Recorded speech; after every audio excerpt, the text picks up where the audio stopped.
หารหับราชการทั้งเว้นและคืนอยากจะขอเป็นมือปืนให้แม่ขวัญยืนจะว่าจังได้อ้ายบ่าวโลตังอยากฝากความหวังน้ำสาวข้างคายย่านน้องนั้นบ่สนใจบ่ถือสายตาวิวาห่วมห้องย่านแม่เนื้อทองมีผู้จับจองมีคู่ครองใจปล่อยให้อายหลงไหลย่านเป็นบ้าตายนำสาวข้างทาง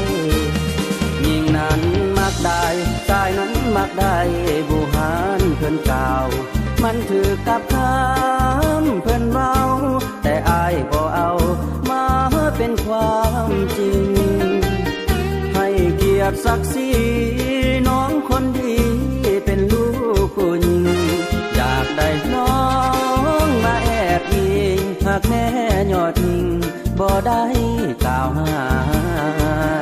หุ้มก็ลดตังวันเสาร์นี่ว่างบ่มีเวียกงานถ้าหากน้องสงสารอายหักประกันจะมาหาแท้ถ้าเป็นไปได้ที่ห้องหัวใจมอบให้ดูแลอยากได้น้องแม่ยอดสีแพรมาช่วยดูแลที่ห้องหัวใจ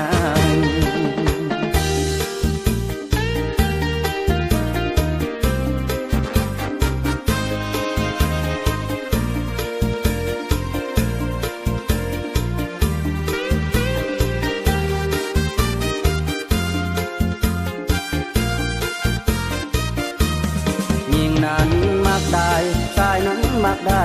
บูหานเพิ่นกล่าวมันถือกับคำเพิ่นเว้า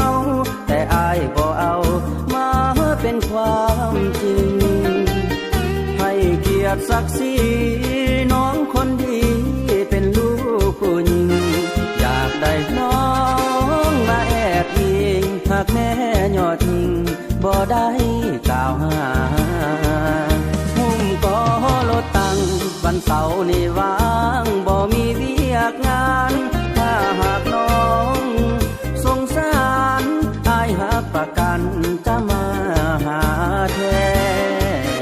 ถ้าเป็นไปได้ที่ห้องหัวใจ